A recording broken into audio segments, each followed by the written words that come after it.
The key to longevity is you have to get selfish. I see your faces. I see you looking. I see how you're looking at me. And the thing is, I would feel the same exact way if I were sitting where you were. And I did up until August 12th, 2010.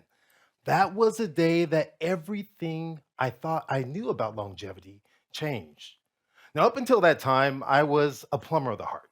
I'm an interventional cardiologist and I'm doing my thing. And I'll tell you that in this moment, it's easy for me to think that I was masterful. I knew everything about longevity. I'd have patients telling me every day, Doc, thanks for saving my life. Doc, thanks for giving me a second lease on life. It started to go in my head to a large degree that I actually told my wife when my daughter was born that if I don't get sleep, people die. Now, this godlike complex was no surprise because in training, I learned that all roads to longevity lead to the heart. They lead to the heart. I actually envisioned myself as a sort of superhero. I know you see the muscles, but this sort of superhero that's fighting death itself is what I thought in this moment. And after all, the Grim Reaper uses as his number one weapon heart disease. Heart disease, this heart disease that takes 16 years of premature life every single year due to heart failure from individuals. That it takes 10 years of life prematurely from heart failure. That it takes 15 years of life if you have diabetes, stroke, or a heart attack in the past. That this road to longevity is paved by a single layer of cells that line this road called the endothelium, that acts somewhat like a force field that protects and prevents disease from occurring. But when that force field gets eroded, when it gets eroded and gets exposed, it leaves you at risk for all sorts of disease and mayhem. That's why I went into training as a cardiologist. And when I went into training, I started studying modern medicine, all the tools that were available to me. And I became an expert in prescribing medications. I became an expert in what I felt were life saving therapies at this time. And I felt I had all the tools anyone could ever want or need to combat death itself. That was until August 12th. So August 12th was the day I woke up just like today. I was excited, anticipatory of the events. I was going out to my brother-in-law's wedding and expecting to have a great time. I stopped by my parents' house as I oftentimes would, and I walked in the door like usual, going over to see my dad who was in bed, and I saw that look. If any of you have been inside of an intensive care unit, that I had seen 1,000 times before in training. A look that told me my dad didn't have long to live in this world.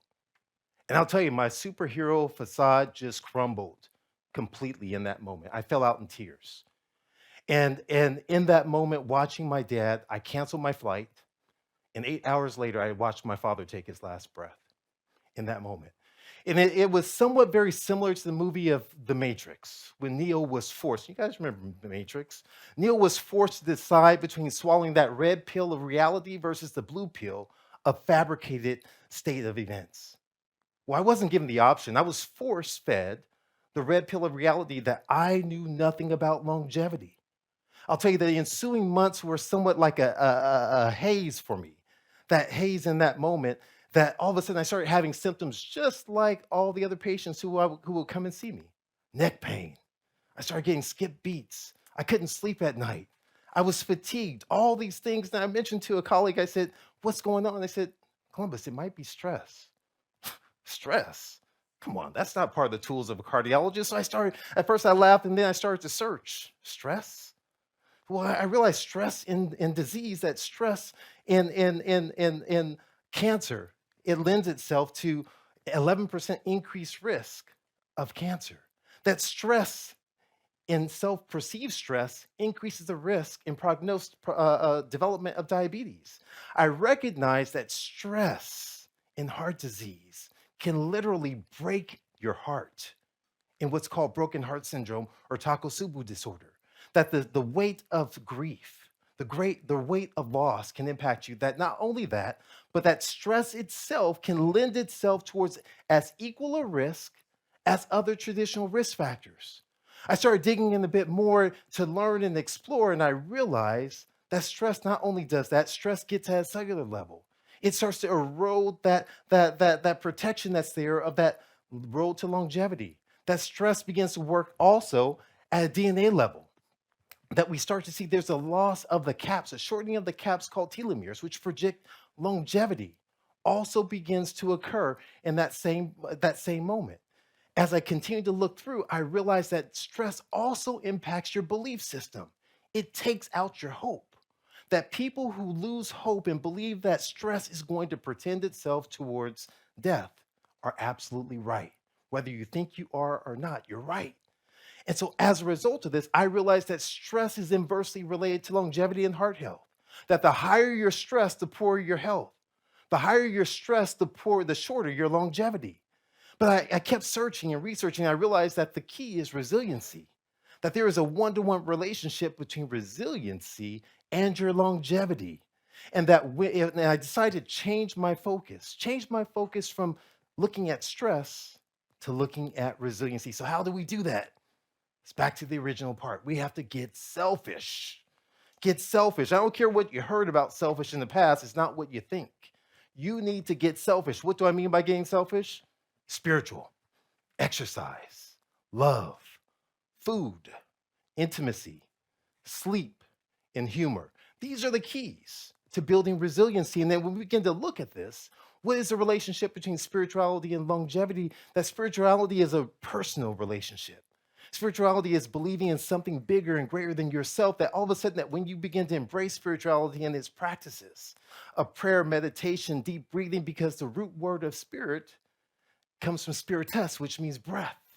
That as you begin to manifest breath work on top of the meditation, that you begin to see transformations. A study recently showed that improvement in the lining of the vessels of the heart, called the endothelial cells, once again, begins to happen just by messages being delivered of spirituality. Lowering of the blood pressure, nearly 8 millimeters of mercury, studies have shown.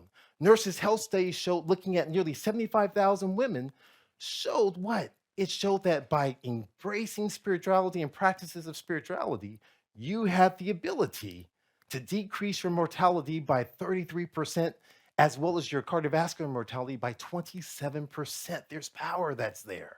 What about exercise and longevity? Moving something. Exercise is so extremely powerful. It's as powerful to be an antidepressant, right? To lower the stress hormone levels that are there. We understand that exercise is therapeutic.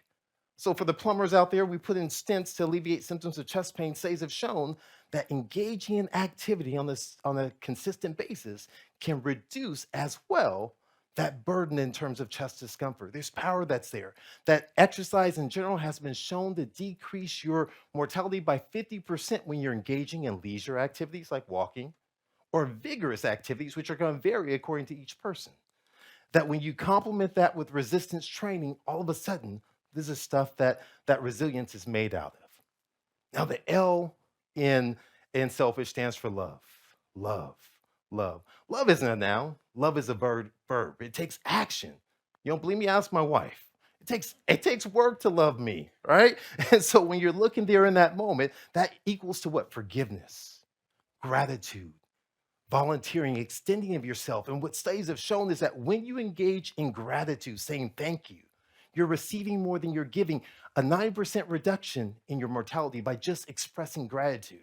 That by just volunteering of yourself 16 minutes a day, equaling 100 hours over the total of a year, you can decrease your risk of mortality by 44%.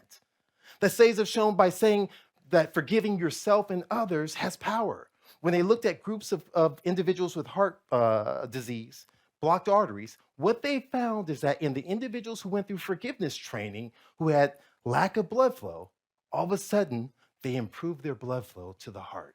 There's power that's there in just forgiveness. What about food? Food is family. Food is life. Food is power.